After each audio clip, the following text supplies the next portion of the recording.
warahmatullahi wabarakatuh. Selamat pagi dan salam sejahtera untuk kita sekalian. Om Swastiastu. Baiklah anak-anakku sekalian, pada hari ini kita akan membahas materi lanjutan dari materi medan magnet, yakni gaya magnet. Akan tetapi sebelum itu anak-anakku sekalian, Bapak akan menjelaskan indikator pencapaian kompetensi yang akan kita capai pada pembelajaran kita hari ini. Yang pertama, memahami konsep gaya magnet. Yang kedua, mengidentifikasi penerapan konsep gaya magnet dalam kehidupan sehari-hari.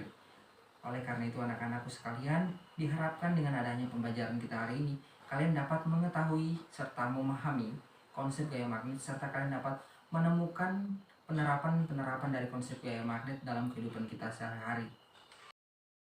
Baik anak-anakku sekalian, ketika kita berbicara tentang gaya magnet, maka kita akan berbicara tentang gaya Lorentz. Lalu, apakah sebenarnya yang dimaksud dengan gaya Lorentz?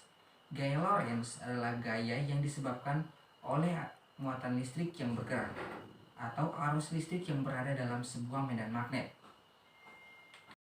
Nah, anak-anakku sekalian, untuk pembahasan gaya Lorentz kita akan membaginya menjadi 3 pokok bahasan. Yang pertama, gaya Lorentz pada kawat penghantar berarus listrik. Yang kedua, gaya Lorentz pada 2 konduktor sejajar.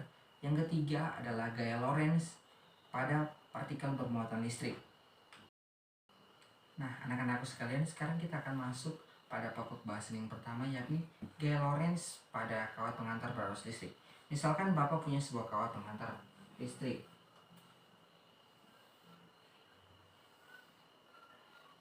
Oke. Kemudian kawat tersebut Bapak letakkan dalam sebuah medan magnet.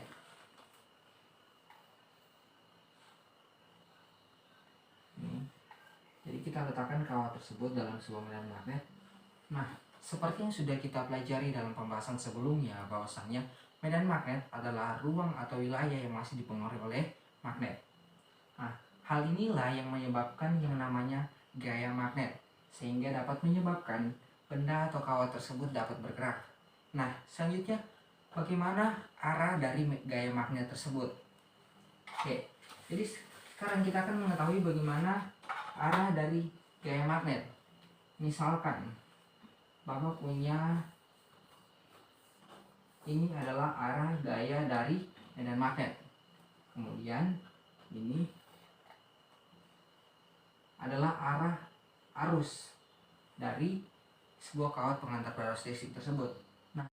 Nah, lalu bagaimana arah gaya dari gaya magnet tersebut? Nah, anak-anakku sekalian, arah gaya magnet selalu tegak lurus terhadap bidang yang dibentuk oleh arus listrik dan medan magnet. Jadi, arah dari gaya magnet tersebut selalu tegak lurus terhadap bidang yang dibentuk oleh arus listrik dan medan magnet, sehingga kita dapatkan gaya magnet dari kawat penghantar ini adalah seperti ini. Ini adalah gaya magnetnya.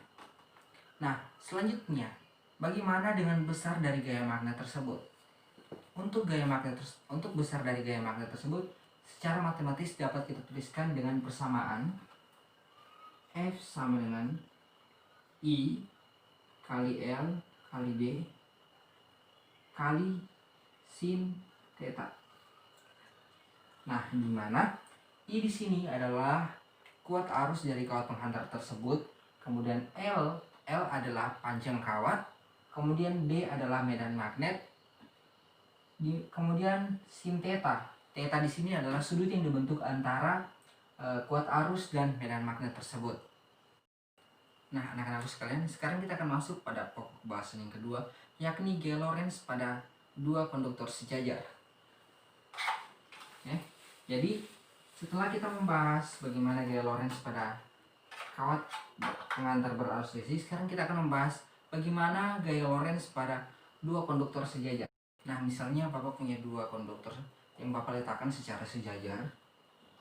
Ini Bapak namakan konduktor yang pertama, kemudian ini adalah konduktor kedua. Dapat kita lihat bahwasannya dari gambar Bapak tersebut, antara konduktor 1 dan konduktor 2 itu dipisahkan sejauh A. Jadi A di sini merupakan jarak antara konduktor yang satu dengan konduktor yang kedua. Nah, kemudian untuk arah arus dari 2 konduktor ini kita samakan arah arusnya, sehingga arah arusnya kita namakan ini I1 atau arus dari konduktor pertama. Kemudian ini kita namakan sebagai I2, arus dari konduktor kedua. Sehingga akan menyebabkan gayanya tarik menarik. Ini adalah F1 gaya dari benda pertama, ini adalah F2 gaya dari benda kedua. Sedangkan untuk medan magnetnya itu akan seperti ini. Jadi kita sebut dengan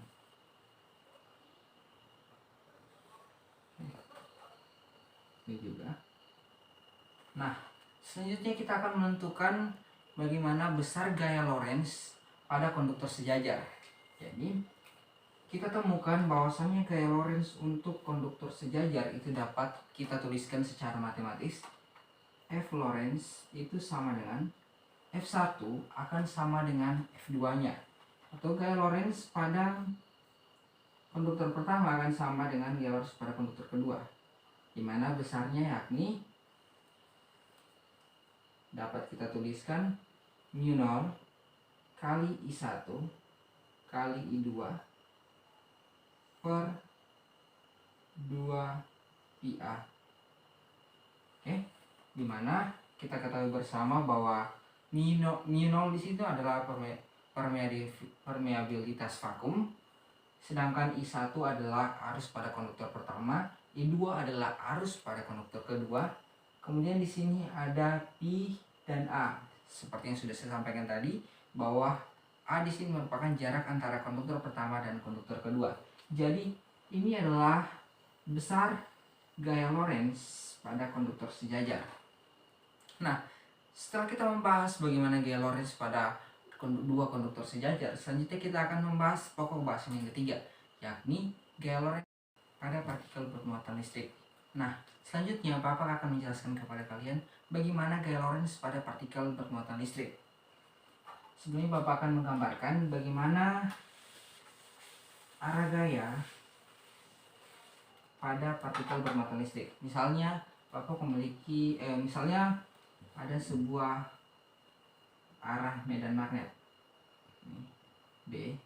Kemudian di sini Bapak memiliki sebuah partikel bermuatan listrik, yang dimana partikel bermuatan listrik tersebut bergerak dengan kecepatan ke arah sana.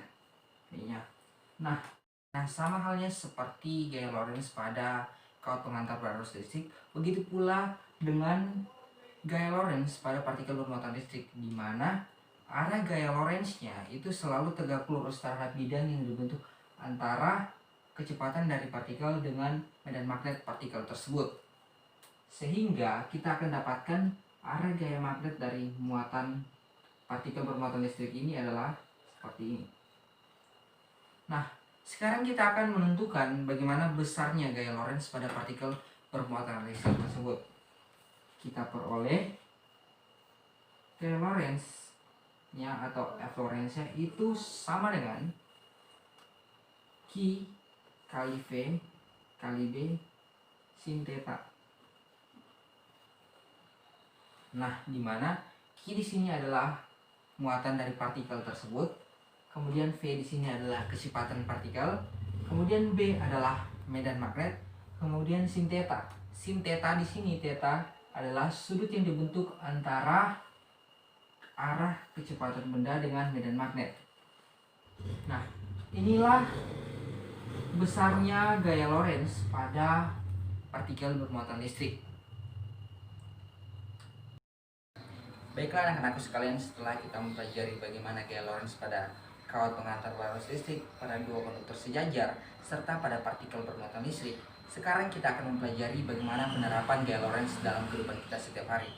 Di sini Bapak akan menjelaskan beberapa penerapan gaya Lorentz dalam kehidupan kita setiap hari. Yang pertama pada galvanometer. Seperti yang telah kita ketahui bersama bahwasannya galvanometer adalah alat ukur yang digunakan untuk mengukur arus listrik, akan tetapi pada skala yang kecil. Di sini prinsip kerja gaya Lorentz juga digunakan pada galvanometer, di mana kumparan pada galvanometer itu diputar dengan menggunakan konsep gaya Lorentz, di mana di sini putaran pada kumparan itu dapat terjadi ketika ada dua buah gaya Lorentz yang besarnya sama, akan tetapi arahnya berlawanan yang bekerja pada kumparan tersebut. Penerapan gaya Lorentz selanjutnya adalah pada motor listrik, di mana seperti kita ketahui bersama bahwasannya motor listrik merupakan alat yang digunakan untuk mengubah energi listrik menjadi energi kinetik. Di sini prinsip kerja gaya Lorentz pada motor listrik sama dengan prinsip kerja gaya Lorentz pada galvanometer. Penerapan gaya Lorentz selanjutnya adalah penerapan gaya Lorentz pada pengeras suara, di mana seperti yang telah kita ketahui bersama bahwasannya pengeras suara terdiri dari 3 bagian utama. Yang pertama kerucut kertas, yang kedua kumparan, yang ketiga magnet permanen. Sehingga ketika arus listrik mengalir pada kumparan akan menimbulkan yang namanya gaya Lorentz yang dapat menyebabkan maju mundurnya kerucut kertas tersebut. Sehingga ketika terjadinya gaya atau maju mundur pada kertas tersebut akan menumbuk udara sehingga dapat menyebabkan timbulnya gelombang-gelombang bunyi sesuai dengan frekuensi dari pengeras suara tersebut. Baiklah anak-anakku sekalian, tibalah kita di penghujung pembelajaran kita hari ini. Sehingga dalam pembelajaran hari ini dapat kita tarik beberapa kesimpulan. Yang pertama, gaya Lorentz adalah gaya yang disebabkan oleh adanya arus listrik yang mengalir dalam sebuah medan magnet. Yang selanjutnya, gaya Lorentz banyak kita temukan dalam kehidupan kita setiap hari. Misalnya pada galvanometer, pada pengeras suara, serta pada motor listrik. Sehingga semoga pembelajaran hari ini dapat bermanfaat bagi kalian dan kalian dapat menemukan berbagai macam penerapan gaya Lorentz lagi dalam kehidupan kita setiap hari. Lebih dan kurangnya Bapak mohon maaf. Assalamualaikum warahmatullahi wabarakatuh.